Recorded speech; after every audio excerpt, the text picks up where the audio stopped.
모든 상황 속에서 아버지 하나님의 본심을 헤아리고 그것을 선언할 수 있는 우리 모두가 되기를 우리 주 예수님의 이름으로 축복합니다. 오늘 사무엘서 강론은 세계 모든 지역 교회들을 위하여 기도함으로 시작하겠습니다. 잠시 기도하겠습니다. 아버지 하나님, 이 땅 위에 곳곳마다 교회를 세우시고 그 교회를 통하여 주의 복음이 선포되게 해주셔서 감사드립니다. 그래서 오늘 이 아침 세계 곳곳에 있는 우리 주 예수님의 몸된 교회, 그 교회 지체된 지역 교회들을 위해서 기도합니다. 교회마다 건강한 목사들을 세워주시고 리더십을 베풀어 주시옵소서. 그래서 그들이 하나님의 나라 또 예수 그리스도의 복음을 온전히 증거하는 교회로 이끌 수 있고 또 섬길 수 있도록 주께서 항상 보살펴 주옵소서. 세계 곳곳에 있는 모든 교회들이 코비드 19으로 어려움을 겪고 있습니다. 예배가 폐지되고 방해받고 건강한 영성이 점점 무너지는 모습들을 봅니다. 아버지, 우리 목회자들에게 지혜를 주시고 성도들에게 믿음을 주셔서 우리가 이러한 시기 속에서도 더욱더 주님을 바라보게 하시며 영혼의 때를 위해서 우리에게 주어진 육체의 날들을 오직 예수님을 믿는 믿음으로 일구어 갈 수 있도록 은혜를 베풀어 주옵소서. 그래서 세우신 지역교회들을 통하여 그 지역이 하나님의 정의가 실현되고 아버지의 사랑이 증거되는 역사가 나타나게 하여 주옵시고 각 지역교회들을 통하여 그 지역을 섬기는 복된 리더들, 진정한 리더들이 더욱더 많이 나올 수 있도록 은혜 더하여 주옵소서. 우리 주 예수 그리스도의 이름으로 간절히 기도 올립니다. 아멘. 자, 오늘 말씀은요, 사무엘상 4장 12절에서 22절의 말씀으로 함께 은혜를 나누고자 합니다. 여러분들이 한번 쭉 읽어보시고요. 제가 19절부터 22절 말씀을 우리가 함께 읽도록 하겠습니다. 나머지는 말씀을 나누면서 읽도록 하죠. 4장 19절입니다. 그의 며느리인 비느하스의 아내가 임신하여 해산 때가 가까웠더니 하나님의 궤를 빼앗긴 것과 그의 시아버지와 남편이 죽은 소식을 듣고 갑자기 아파서 몸을 굽으려 해산하고 죽어갈 때에 곁에 서 있던 여인들이 그에게 이르되 두려워하지 말라, 내가 아들을 낳았다 하되 그가 대답하지도 아니하며 관념하지도 아니하고 이르기를 영광이 이스라엘에서 떠났다 하고 아이 이름을 이가봇이라 하였으니 하나님의 궤가 빼앗겼고 그의 시아버지와 남편이 죽었기 때문이며 또 이르기를 하나님의 궤를 빼앗겼으므로 영광이 이스라엘에서 떠났다 하였더라. 아멘. 자, 사무엘상 4장에 들어오면은요, 이제 엘리 집안을 무너뜨리시는 그 장면들을 우리가 보게 됩니다. 엘리 집안이 무너지게 된 것은 갑작스러운 일은 아니었습니다. 하나님께서 이미 하나님의 사람과 사무엘을 통하여 말씀하신 부분이었고 그 말씀이 현실적으로 실현되고 있는 것이었습니다. 그 부분은요, 단순히 엘리 집안을 향한 하나님의 징계일 뿐만이 아니라 이스라엘 백성 전체를 향한 하나님의 징계요 경고의 말씀이기도 했습니다. 왜냐하면 이스라엘 백성들도 역시 엘리 집안의 제사장 홈리와 비느하스와 다를 바 없는 모습으로 영성의 타락과 도덕성의 타락을 갖고 있었기 때문입니다. 그러한 모습은 그들에게 어디서 아주 적나라하게 드러나는가? 하나님의 언약궤에 대한 잘못된 관념으로 드러납니다. 하나님을 존중히 여김도 없고 하나님을 경외함도 없는 그들이 하나님의 언약궤를 통하여 나타날 신통력만을 추구합니다. 그래서 본질과 내용은 전부 다 놓친 상태에서 상징만을 붙들고 그것을 통하여 어떤 승리를 맛보려고 하는 일종의 언약궤를 향한 우상 숭배의 모습을 갖습니다. 당연히 하나님께서 그런 것을 허락하시지 않습니다. 하나님은 하나님의 자녀들에게, 하나님 백성에게 그런 모습 베풀어 주지 않습니다. 그래서 언약궤를 빼앗깁니다. 어처구니 없는 일이 생겼죠. 그리고 그 가운데 홈리와 비느하스가 죽임을 당하고 그 소식을 베냐민 사람이 와서 전합니다. 하필 베냐민 사람입니다. 이 베냐민이라는 그 이름의 뜻은요, 오른손의 아들, 권능의 아들이라는 뜻이거든요. 그런데 그 권능의 아들, 말하자면 승리의 소식, 하나님의 권능이 나타난, 하나님의 능력이 나타난 소식을 전해야 할 베냐민의 아들이, 베냐민 지파 사람이 패배의 소식, 하나님의 언약궤를 빼앗긴 소식을 전하게 됩니다. 참 안타까운 모습이죠. 바로 그 소식을 듣고 엘리 제사장이 의자에 앉아 있다가 그만 뒤로 넘어져 거기서 죽음을 또 당합니다. 엘리 제사장이 죽었고 또 홈리와 비느하스가 죽었습니다. 그 소식을요, 비느하스의 아내가 듣게 됩니다. 비느하스의 아내는 그 당시 임신했고 만삭이 된 상태였는데 그 소식을 듣자마자 갑자기 출산을 하게 됩니다. 갑작스러운 출산 때문이었을까요? 아니면 충격 때문이었을까? 아들을 낳으며 그녀가 죽어가게 됩니다. 죽어가면서 말합니다. 여호와의 영광이 떠났다 하고 자기가 낳은 아들의 이름을 그 뜻을 담은 이름인 이가봇이라고 합니다. 이가봇이라고 부릅니다. 여호와의 영광이 떠났다는 뜻입니다. 참 비극적인 이야기지요. 하나님께서 이들을 점점점 무너뜨리시는 그러한 모습들을 보게 됩니다. 점점점이 아니고 다시요. 이들을 무너뜨리는 모습을 보게 됩니다. 왜 무너뜨리셨을까요? 왜 이들을 이렇게 징계하셨을까요? 완전히 버리고자 하심이 아닙니다. 이들을 다시 세우시고자 함입니다. 새로운 시대, 부흥의 시대를 주실 하나님 아버지께서 이제 잘못되어 있는 것, 구습, 이 모든 부분들을 전부 다 제거하시는, 말하자면 대청소를 하시는 그런 모습입니다. 마치 새로운 집을 세우기 위하여 낡아 있는 집, 사람에게 이 유익을 줄 수 없는 그 집을 무너뜨리시는 장면인 겁니다. 이 말씀을 보면서 저는 예레미야 1장 말씀이 기억이 났습니다. 하나님께서 예레미야 선지자를 부르실 때에 이렇게 말씀하셨습니다. 한번 예레미야 1장 9절 10절 말씀을 보시기 바랍니다.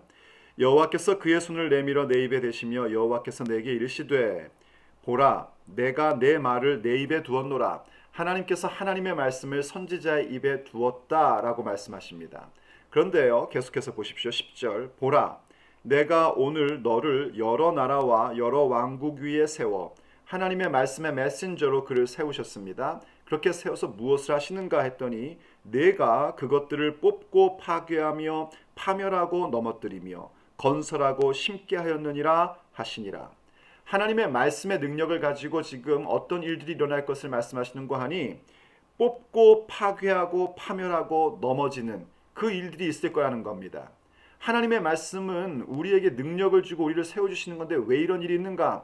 잘못된 것들, 하나님을 거역한 것들, 하나님께서 가증히 여기는 것들을 전부 다 제거하시고 청소하시겠다는 겁니다. 그리고 그렇게 하는 것에서 멈추는 것이 아니라 건설하고 심게 하신다는 겁니다. 모든 것들을 전부 다 무너뜨리시고 잘못된 것들을 파괴하시고 그리고 다시금 하나님을 경외함과 하나님의 능력과 그 말씀을 세우시고 새롭게 만드시겠다 하는 것입니다.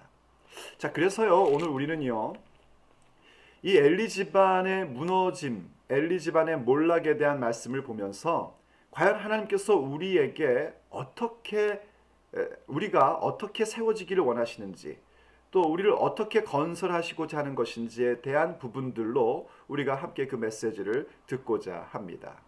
자, 첫째로는요, 우리는 하나님의 비전으로 가슴 벅찬 삶을 살아야 합니다. 자, 왜 그런 메시지를 우리가 듣게 되냐면 오늘 본문 12절과 13절로 한번 다시 보기를 원합니다. 당일에 어떤 베냐민 사람이 진영에서 달려나와 자기의 옷을 찢고 자기의 머리에 티끌을 덮어쓰고 실로에 이르니라. 바로 그 패배의 소식을 전하려고 온 것이죠. 그가 이를 때에 엘리가 길 옆 자기의 의자에 앉아 기다리며, 여기 의자라는 단어는요 그냥 일반적인 의자를 말하는 단어가 아닙니다. 이것은 그 특별한 의자, 다른 말로 하면 왕좌 같은 겁니다. 아직 이스라엘 백성에게는 왕이라는 제도가 없었기 때문에 왕좌라고 표현할 수는 없지만 특별한 의자, 통치를 하는 의자를 의미하는 겁니다. 어때서 그렇습니까? 이 사람이 지금 엘리가 대제사장이고요. 오늘 본문이 말하는 것처럼 그는 40년 동안 이스라엘을 사사로서 다스렸습니다. 리더였단 말이죠. 바로 권위 있는 자리에 앉아 있는 겁니다.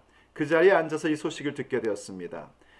그 의자에 앉아 기다리며, 그리고 그 다음 말씀이 중요한데요. 그의 마음이 하나님의 괴로 말미암아 떨릴 즈음이라. 그 사람이 성읍에 들어오며 알림에 온 성읍이 부르짖는지라. 엘리 제사장이 하나님의 괴로 말미암아 마음이 떨릴 즈음이었답니다. 엘리 제사장이 마음이 떨렸답니다. 자, 성경에서요, 그 마음이 떨리는 부분들에 있어서 긍정적이고 좋은 건 뭐냐면 하나님의 말씀에 떠는 겁니다. 하나님 말씀에 대한 경외감, 하나님 말씀에 대한 존중감, 이 부분을 보면서 가슴 떨리는 거죠. 그런데 오늘 지금 엘리 제사장이 가슴이 떨린 거는 조금 각도가 다릅니다.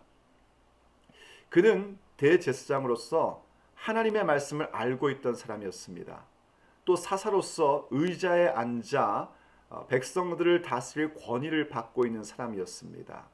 그렇다면 하나님께서 이미 말씀하신 것처럼 하나님의 언약궤는 하나님의 허락하심이 없이 함부로 지성소에서 끄집어낼 수 없다는 것도 알고 있었을 것입니다. 그런데 안타깝게도요, 이 엘리 제사장은 하나님이 주신 말씀과 하나님이 주신 그 권위를 가지고 백성들의 그 우상 숭배적 신앙을 막지를 못합니다. 그냥 그들이 가는 대로 끌려가는 모습을 우리가 보게 됩니다. 또 자기 두 아들 홈리와 비느하스가 분명한 영성의 타락과 도덕성의 타락으로 하나님 앞에 드리는 제사, 그 예배를 망가뜨리고 있는데 그것도 막지를 못합니다. 결국 지금 엘리 제사장이 하나님의 언약궤로 인하여 가슴 떨리고 있는 것은 불안감 가운데 가슴 떨리고 있던 겁니다. 이거 뭔가 큰일이 벌어질 것 같은데 하며 가슴 떨리고 있었던 겁니다. 그야말로 엘리 제사장이 자신이 심은 대로 거두게 되는 결과로 마음이 떨리고 있었던 겁니다. 우리가 잘 알다시피 갈라디아서 6장 7절을 보면 이런 말씀이 있습니다. 스스로 속이지 말라. 하나님은 업신여김을 받지 아니하시나니 사람이 무엇으로 심든지 그대로 거두리라 했습니다. 우리가 무엇을 심든지 그대로 거둡니다. 이 사실을 우리가 잊지 마셔야 됩니다. 하나님의 은혜 아닙니까? 네, 맞습니다. 하나님의 은혜입니다. 하나님께서 우리에게 은혜를 베푸실 때는요, 여러분들이 꼭 기억하셔야 될 게 두 개의 라인이 있습니다. 하나는 거저 주시는 은혜입니다. 이 부분은 뭐냐면 우리가 구원받는 겁니다. 우리가 구원받고 영생 얻어 하나님의 자녀 되면은 우리가 무엇을 심어도 얻을 수 있는 것이 아닙니다. 그건 전적으로 하나님께서 모든 값을 치르고 우리의 입장에서는 거저 주신 은혜입니다. 그런데 우리가 하나님의 자녀가 되어 육체의 날들을 살아가면서 하나님의 어떤 그 능력과 은혜를 체험하며 사는 것은 심는 대로 거두는 그 원칙으로 이루어집니다. 심는 대로 거두는 것도 사실은 은혜입니다. 우리가 악한 것을 심었는데 계속 좋은 걸 받고 있다면 우린 결국 하나님을 떠나는 자가 될 겁니다. 악한 걸 심으면 하나님의 징계를 받아야 되는 것입니다. 또 동시에 선한 것을 심으면 하나님의 놀라운 복을, 은총을 받게 되는 것이죠. 또 심는 대로 거두는 것이 얼마나 은혜인 줄 여러분들은 아실 겁니다. 여러분들이 인생을 사신 분이라면 인생이라는 게 심는 대로 거두어지는 것만은 아니라는 걸 알 겁니다. 아무리 잘 심어도 가뭄이 올 수 있고 혹은 태풍이 불 수도 있습니다. 그럼 심은 대로 거두지를 못합니다. 그런데 우리 하나님의 보호하심으로 우리는 심은 것을 거둘 수 있게 되는 거죠. 자, 어찌됐든 간에요, 이 엘리 제사장의 지금 이 떨리는 마음은 무엇이었는가? 잘못된 것들을 심음으로 인하여 그에게 하나님이 충분히 권위도 주셨고 말씀도 주셨음에도 불구하고 그것 가지고 잘못된 것을 심어서 결국 마음이 떨리고 있었던 겁니다. 자, 그렇다면 부흥의 날을 바라보는, 새로운 시대 하나님의 부흥을 바라보는 우리들은 어떠해야 되는가? 이 부분을 보며 받을 교훈이 그겁니다. 우린 잘못된 것 심어서 가슴 떨리는 자 되지 말고 하나님의 비전으로 가슴 벅찬 삶을 살자는 겁니다. 하나님의 비전을 가지고 하나님께서 기뻐하시는 것을 심고 나아갈 때에 오늘은 비록 눈물을 흘리며 씨를 뿌릴 수 있습니다. 하지만 우리의 가슴 가운데에는 하나님이 앞으로 이루실 일들에 대하여 바라보는 가슴 벅참이 있게끔 되어 있는 겁니다. 그게 부흥의 날을 위한 새로운 시대를 여는 우리의 모습이어야 합니다. 두 번째로 받는 교훈은요, 우리가 영적인 어두움과 영적인 둔함을 제거하자는 겁니다. 영안이 밝아져야지 되고 하나님의 비전과 하나님의 뜻을 향하여 민첩한 자가 되자는 겁니다. 왜 이러한 교훈을 우리가 받게 되냐면 14절 이하로 가보시기 바랍니다. 14절 말씀에 이렇게 얘기해요. 엘리가 그 부르짖는 소리를 듣고 이르되 이 떠드는 소리는 어찌 됨이냐? 그 사람이 빨리 가서 엘리에게 말하니 그때에 엘리의 나이가 98세라 나이가 많았습니다. 그의 눈이 어두워서 보지 못하더라. 98세의 나이에서 눈이 어두워 보지 못했다고 합니다. 16절 그 사람이 엘리에게 말하되 나는 진중에서 나온 자라 내가 오늘 진중에서 도망하여 왔나이다. 엘리가 이르되 내 아들아 일이 어떻게 되었느냐? 소식을 전하는 자가 대답하여 이르되 비극적인 소식을 전하죠. 이스라엘이 블레셋 사람들 앞에서 도망하였고 백성 중에는 큰 살육이 있었고 당신의 두 아들 홈니와 비느하스도 죽임을 당하였고 하나님의 괴는 빼앗겼나이다. 18절 하나님의 괴를 말할 때에 엘리가 자기 의자에서 뒤로 넘어져 문 곁에서 목이 부러져 죽었으니 나이가 많고 비대한 까닭이라. 그가 이스라엘의 사사가 된 지 40년이었더라 하십니다. 지금 이 엘리가요 하나님의 괴에 대하여 얼마나 불안한 마음을 갖고 얼마나 가슴 졸이고 있었는지를 또 한 번 보게끔 합니다. 패배의 소식, 두 아들의 죽음, 그리고 하나님의 언약궤를 빼앗겼다는 소식을 들었는데 하나님의 궤가 빼앗겼다는 소식을 들을 때에 그가 쓰러져 죽었다라고 얘기를 합니다. 그런데 이 죽게 되었던 그 원인에 있어서 98세였다, 나이가 많았다라고 얘기함과 동시에 앞을 보지 못했다, 비둔하였다라고 얘기합니다. 여러분이 그림을 그리면 이런 겁니다. 하나님이 주신 백성을 다스려 나가는 그 권위를 상징하는 의자에 비대하고 나이 많고 앞을 잘 못 보는 엘리가 앉아 있었던 겁니다. 그래서 결국 거기에서 쓰러져 죽게 되었죠. 성경에서 굳이 눈이 어둡고 비대했다라는 부분을 기록한 거에는 우리에게 주는 교훈이 있습니다. 물론 나이를 먹어가면 시력이 떨어질 수 있습니다. 그건 괜찮습니다. 하지만 영적인 눈이 흐려지는 건 곤란합니다. 오히려 우리는 나이가 먹으면 먹을수록 더욱더 영적인 눈이 밝아져야 합니다.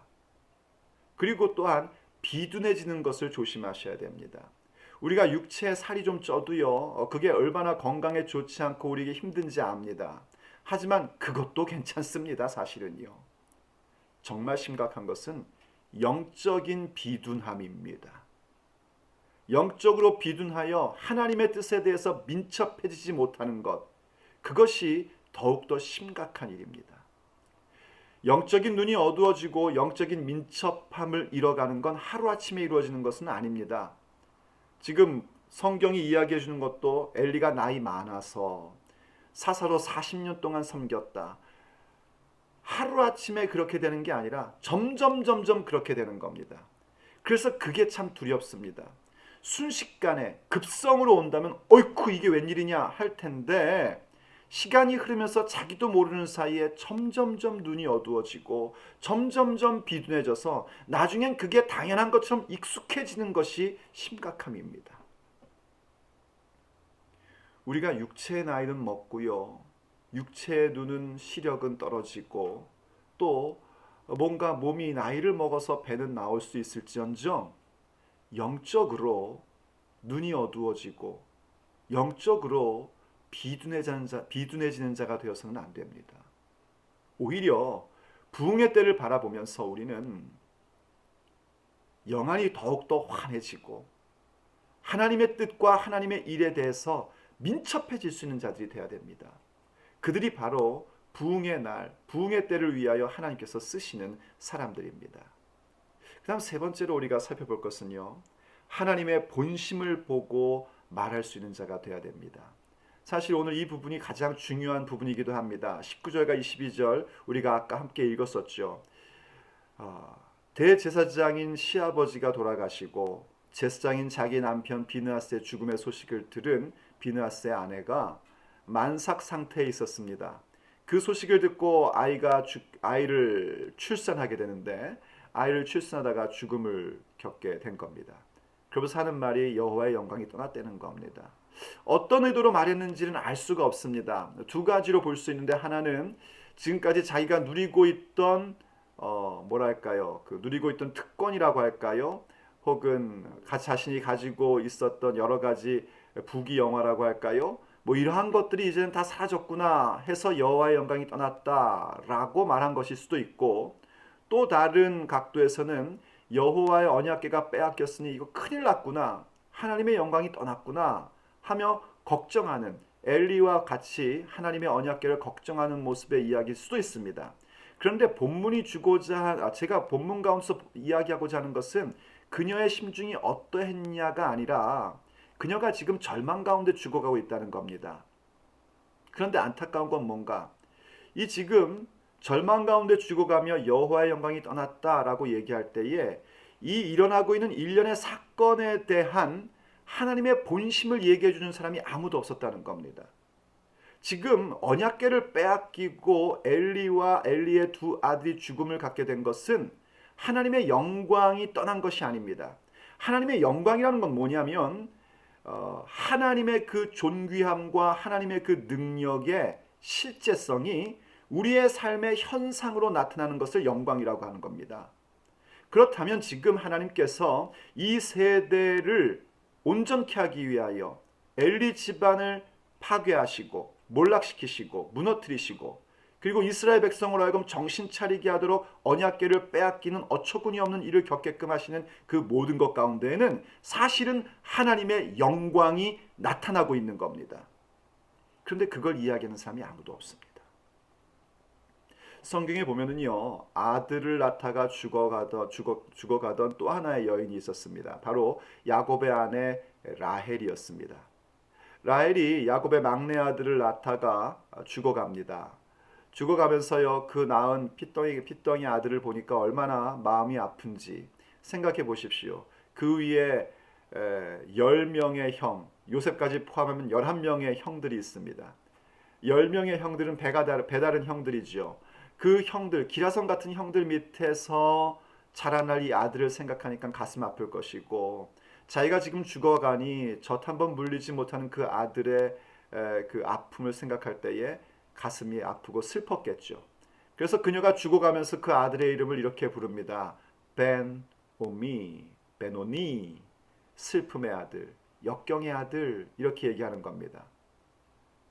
참 비극적인 얘기죠. 그런데 그때 옆에서 야곱이 이렇게 얘기합니다. 베논이 아니다. 베냐민이다. 그 뜻은 권능의 아들, 오른손의 아들이라는 뜻입니다. 창세기 35장에 이 기사가 나오는데요. 이 35장은 이미 야곱이 이스라엘이라는 이름을 받은 상태입니다. 하나님을 아는 자였죠. 하나님을 존중히 여기는 자였고, 하나님과 씨름하여 이긴 자라는 그 이스라엘이라는 이름을 가진 상태였습니다. 그렇기 때문에 자기가 비록 너무나 사랑하는 아내 라헬의 죽음이었고, 죽어가는 아내가 이름 지은 베논이지만, 아니, 베논이 아니다. 비록 너는 지금 하나님 곁으로 가고 이 아들이 이렇게 어렵게 잘 수밖에 없는 상황이지만 슬픔의 아들 아니다. 역경의 아들 아니다. 도리어 오른손의 아들, 권능의 아들이다 하고 선언했던 겁니다. 왜 그랬을까요? 야곱은 하나님을 신뢰하는 자였기 때문입니다. 하나님의 본심을 볼 수 있는 자였기 때문입니다. 우리가 어떠한 어려움과 절망 상황 가운데 있을 때 우리 곁에 야곱과 같이, 이스라엘 같이 베논이 아니야, 베냐민이야, 이가봇 아니야. 여호와의 영광이 지금 나타나고 있는 것이야. 이런 것을 말해줄 수 있는 사람이 있다면 그 사람은 참 행복한 사람입니다. 하지만 비느하스의 아내는요, 그런 사람이 없었습니다. 그게 가슴 아픈 거죠. 자, 그렇다면 우리가 받아야 될 교훈은 무엇이겠습니까? 내 곁에 누군가가 그런 말을 해줄 수 있는 사람, 베논이 아니고 베냐민이야 라고 말해줄 수 있는 사람이 있으면 좋겠다 하는 것으로 멈추면 안 됩니다. 우리가 그런 야곱이 돼야 됩니다. 지금 코비드-19 때문에 많은 사람들이 어려움을 겪고 정치적으로 경제적으로 모든 혼란 가운데 있을 때에 야, 이거 큰일 났구나, 모든 것이 끝이 아니냐, 하나님의 영광이 떠난 것이 아니냐, 이가봇이 아니냐라고 말할 때 저와 여러분은 새로운 시대 부흥을 꿈꾸는 자로서 베노니가 아니라 베냐민이다 선언하는 자들이 될 수 있어야 됩니다. 이가봇이 아니라 하나님의 영광이 나타나고 있다라고 선언하는 자들이 되어야 합니다. 왜냐하면 우리는 하나님의 본심을 아는 자들이기 때문입니다. 그러므로 사랑하는 성도 여러분, 오늘도 어떠한 상황 가운데 있든지 또 누군가가 어떤 어려움 가운데 있든지 그들이 절망하고 좌절하고 낙심하고 포기하려고 할 때에 베노니가 아니라 베냐민이라 말하고 이가봇이 아니라 하나님의 영광이 나타나고 있노라고 선언할 수 있는 우리 모두가 되기를 간절히 원합니다. 그럴 때 우리는 하나님의 비전으로 가슴 벅찬 모습을 갖고 조금이라도 우리 가운데 나타나고자 하는 영적인 어두움과 영적인 비둔함을 전부 다 제거해가며 하나님 나라의 사역 가운데에 아버지의 뜻을 이루는 것 가운데에 민첩한 자들로 함께 세워지게 될 것입니다. 새로운 시대 부흥의 날의 주역은 바로 그렇게 베노니의 상황 가운데서도 베냐민이라 외치는 우리 모두입니다. 기도하겠습니다. 아버지 하나님, 우리에게 하나님의 나라를 보게 하시고 그 부흥의 날, 새로운 날을 바라보게 하시며 동참케 해주시니 감사합니다.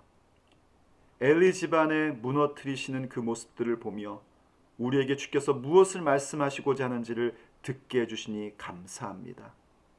하나님의 징계를 당하고 있을 때에 이가봇, 베노니 하며 절망 가운데 있는 자들에게 우리는 도리어 하나님의 영광이 여기 있다고, 아버지의 본심이 여기에 있다고 하며 베냐민 하고 외치는 자들이 되기를 원합니다. 우리의 마음속에 어떠한 영적인 어두움이나 비둔함도 허락하지 아니하고 낱낱이 제거하여 주님의 뜻에 민첩한 자들이 되기를 간절히 원합니다. 그래서 주님의 나라, 그 베냐민을 외치며 아버지의 본심을 헤아리며 아버지의 그 비전을 바라보면서 가슴 벅찬 우리 모두가 되기를 간절히 원합니다. 도와주시옵소서. 우리 주 예수 그리스도의 이름으로 간절히 기도 올립니다. 아멘.